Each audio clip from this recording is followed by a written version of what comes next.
Inards Outing In. There were these 2, 3, 4, 5, or 6 people, some sort of family.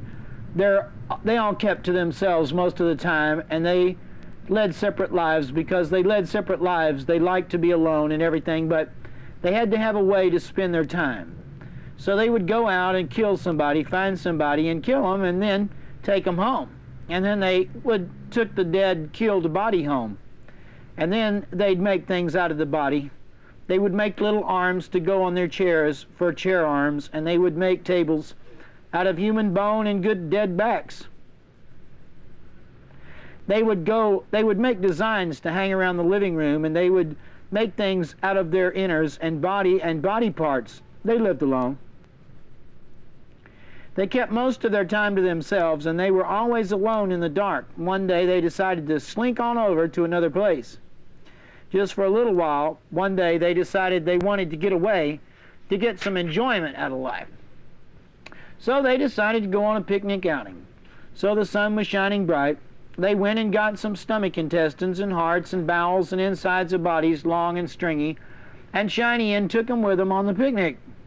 Even though the day it looked like a good time, but they were leery and jealous of the other 5 persons they invited. So they got to the picnic grounds and got out a lot of food they brought. They started eating and drinking and talking and laughing and telling jokes and talking real loud, then having a big outing picnic.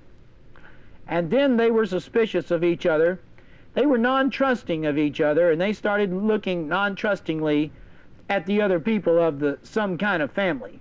The suspiciously and non-trusting and jealously, they suspiciously and non-trusting and jealously didn't like the idea of the other people of some sort of family having innards with them too. So they started raising their voice to each other and saying they didn't want to eat their food with them. So they started shouting at each other, and they started screaming at each other, and then they started threatening each other, and then they started pushing the person next to them and each other.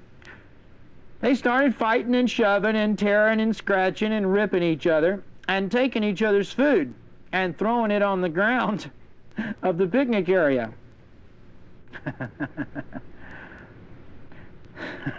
They ripped up each other's picnic basket. So they killed each other of this sort of family, and intestines and stomachs and insides and innards lay garbaged litter, heavily messed up, thrown around, strewn around the torn up picnic ground yard.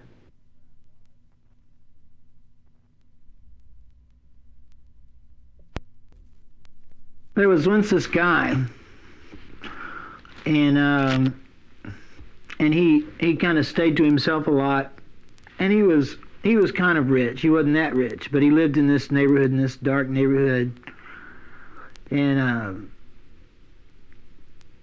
he lived there and everything, and he got real bored and everything. So he was always just, kind of sitting around and everything in the coolness and everything, and one day he decided that he wanted to rob a bank.